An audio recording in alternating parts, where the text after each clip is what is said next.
A Lei Anticorrupção de 2013 completou nesta semana 6 meses de vigência. A principal inovação foi a responsabilidade civil e administrativa das empresas que lesem a administração pública. São focos do texto licitações e contratos firmados com órgãos e entidades públicas. A pena, multa sobre o faturamento bruto, ressarcimento erário e responsabilidade criminal a quem cometeu o ato. De fato, o que mudou? Agora a notícia ruim, absolutamente nada. Ninguém foi punido até o momento, falta ainda regulamentação, teve muito estardalhaço, uma lei que foi lançada depois das manifestações de rua, mas de concreto mesmo, ninguém foi punido. Onde avançar? De que forma? É o que iremos discutir a partir de agora no Conversas Cruzadas desta noite.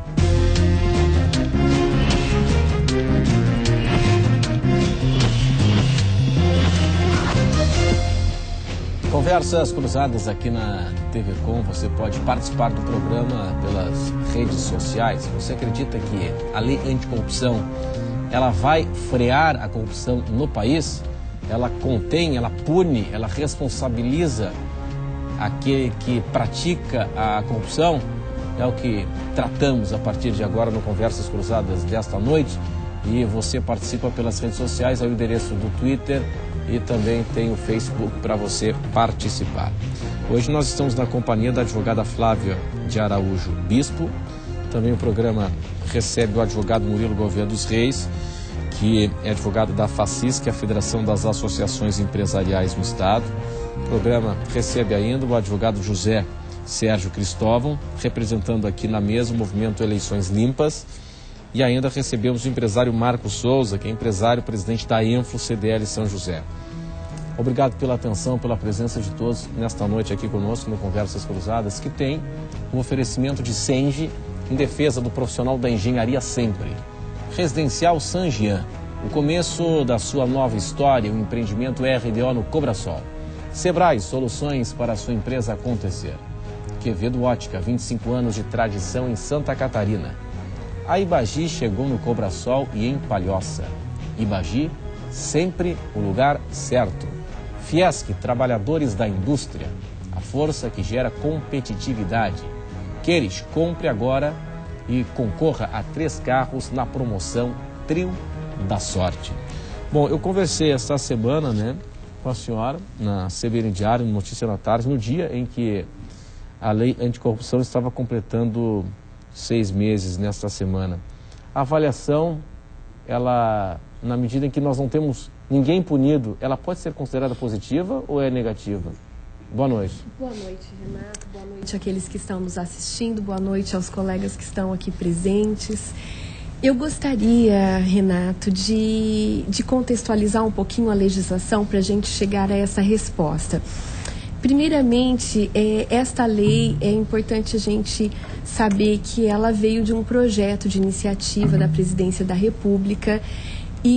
O projeto já começou a ser realizado em 2009. Essa legislação ela foi também uma resposta a alguns acordos internacionais que o Brasil ratificou, da ONU, de combate à corrupção. E esse projeto estava, então, lá até que ele chegou no Senado em 2013. Em pouquíssimo tempo ele foi apreciado e votado. Isso se deu meados de junho de 2013 até julho daquele mesmo ano, que coincidiu com um contexto onde o Brasil, a população saiu à rua pedindo realmente, se manifestando contra a corrupção e fazendo outras reivindicações. Então, essa legislação ela foi pouco debatida, mas nós entendemos que ela não deixa de ser um avanço. Por quê? Ela não é uma legislação única no nosso país que combate a corrupção. Nós já temos muitas legislações antes dela, Nós temos o Código Penal que tem a punição para as pessoas naturais e pessoas físicas que praticam a corrupção. Mas onde ela entra? Ela entra porque ela agora está punindo as empresas, pessoas jurídicas, jurídicas, tá? Nós tínhamos antes legislação que punia as empresas envolvidas em atos de corrupção e de fraude em licitações? Nós tínhamos, mas essas legislações condicionavam a penalização à culpa dos seus dirigentes. E agora nós temos uma legislação que não quer saber da culpa, ela quer saber apenas se houve o ato e se houve a lesão aos cofres públicos. Então, dentro desse contexto, ela é uma legislação importante. Pois é, agora, doutor Burilo, a lei está aí, está aprovada, mas o decreto que regulamenta essa mesma lei está lá em alguma gaveta da Casa Civil, aguardando a avaliação. E sem a regulamentação da lei, imagino que fica difícil punir alguém ou não. Boa noite. Boa noite, Renato. Boa noite, telespectadores. Muito obrigado pelo convite, Renato.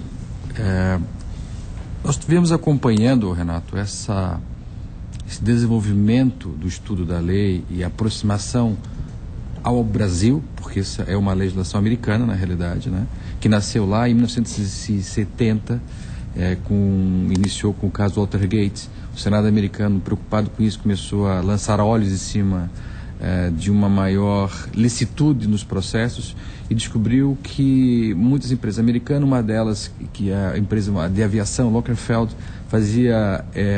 pagava dinheiro para estados fora dos Estados Unidos, para países comprarem os aviões dela. Isso foi comprovado através de uma investigação do Senado americano.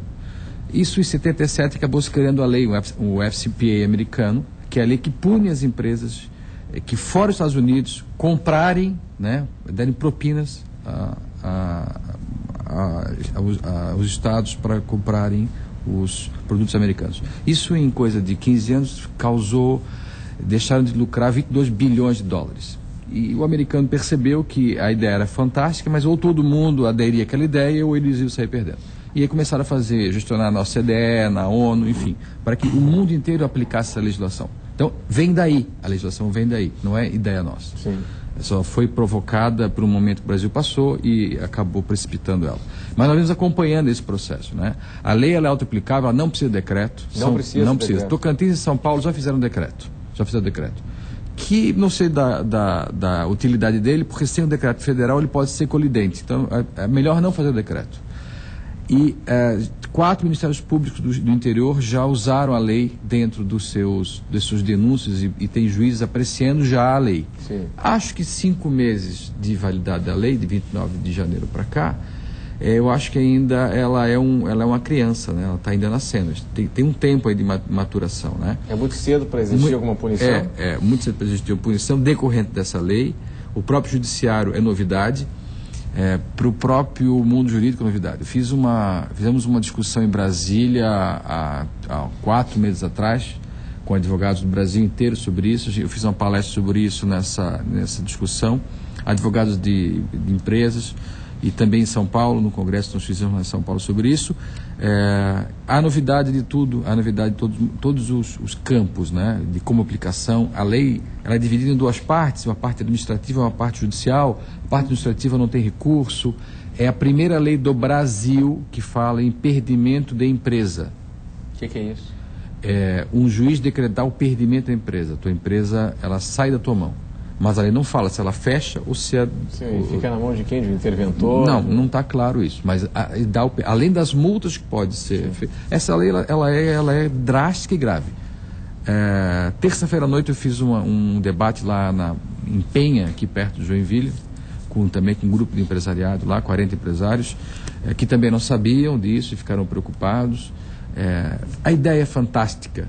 A ideia de anticorrupção ela é fantástica, né? Eu acho que todo mundo quer isso. A questão não é essa. A questão é como se aplica e como se implementa essa lei. Então, ninguém quer corrupção. Isso está claro. Ninguém. Nem o empresário, nem o trabalhador, ninguém. Ninguém de boas intenções quer corrupção, obviamente. Pouca gente lucra com o povo todo não lucra com corrupção. Pouca gente lucra com isso. Isso é claro. Agora, a aplicação da lei, que eu acho que ela mereceria um cuidado sob medida. E não sei se a regulamentação, que está na Casa Civil, teoricamente pronta, a gente falou com a assessoria da Casa Civil, está praticamente pronta, não querem publicar antes da eleição. Por que eu não sei. Pois é. Agora, é interessante a gente entender um pouquinho mais, né, como é que funciona. O doutor Murilo falou que ela se divide na esfera jurídica e esfera administrativa. E jurídica. Agora, tem um peso muito forte na questão administrativa, né? Isso. Me chamou a atenção, por aquilo que nós conversamos essa semana, queria a opinião do Dr. José Sérgio Cristóvão nesse sentido, porque parece para mim o seguinte, então é a raposa cuidando do galinheiro, porque é o seguinte, então uma comissão no Estado, enquanto poder público, ou na Prefeitura, ou na União, ou em qualquer Estado do país, vai aferir se há algum problema de corrupção. Mas quando nós percebemos que normalmente tem algum agente público envolvido nisso, e há interesse do Estado, quando o Estado faz parte dessa corrupção, identificar e punir os responsáveis, é aí que está a questão. Boa noite. Boa noite, Renato. Boa noite aos colegas de bancada, pessoal que nos assiste em casa. Renato, tu sabes que essa legislação, ela traz uma série de questões a serem discutidas. Ela é interessantíssima. Eu tendo a concordar, né, com os colegas que me antecederam.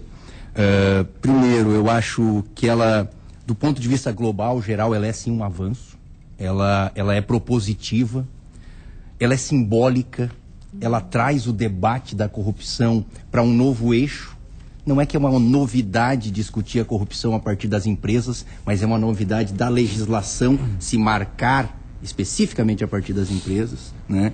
Eu tendo a concordar com o doutor Murilo, eu acho que essa legislação ela está pronta, na sua grande maioria para ser aplicada, ela não requer regulamentação em larga estrutura. Ela pode ter uma regulamentação que vai diminuir, por assim dizer, a discricionariedade do aplicador de determinadas penas e tudo mais. Mas é interessante que tu traz um ponto, que aí eu penso que é uma inovação interessantíssima dessa lei, é estabelecer dois âmbitos e duas esferas, por assim dizer.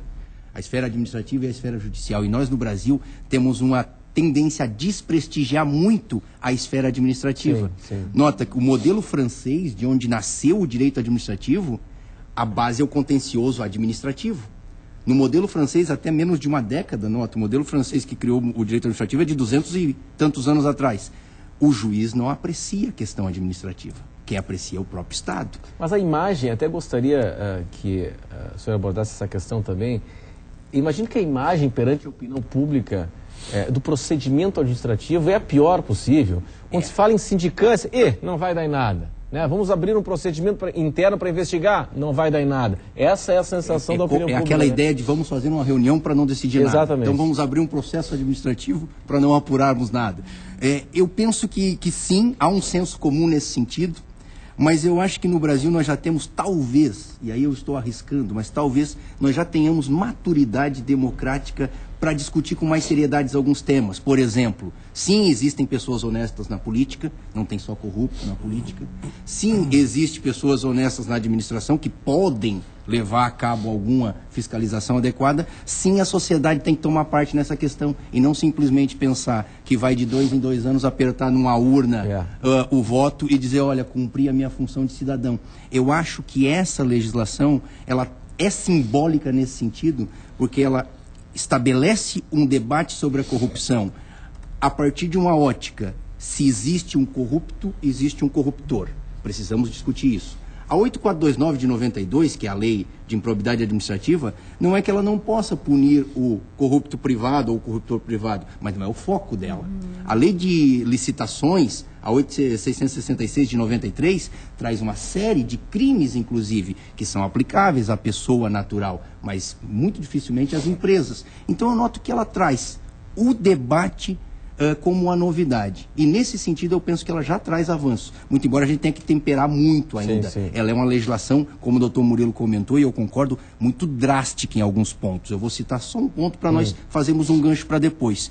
Ela pune a lesão aos princípios constitucionais da administração pública. Eu penso que isso é perigoso para uma legislação, deixar tão aberto assim para quem vai julgar. Porque ofender a um princípio constitucional hoje é praticamente qualquer coisa. Qualquer coisa ofende a um princípio constitucional, porque a nossa Constituição é prodigiosíssima de princípios. Mas ela, claro, concretiza depois as situações, facilitar a corrupção de uma maneira, criar uma situação aqui, corromper ali, então ela concretiza muito mais. Mas penso que no apanhado inicial é sim um avanço. Só no fato de trazer o debate já é um avanço. Vamos fazer o seguinte, eu quero saber a opinião do Dr. Marcos Souza daqui a pouco, depois do intervalo, representando o empresariado aqui neste debate, e também entender um pouco mais como é que funciona a lei, né? Como é que se aplica a lei, como é que o Estado está equipado, né? Qual é a estrutura que tem o Estado, o poder público, para fazer valer a lei. Vamos para o intervalo e até já.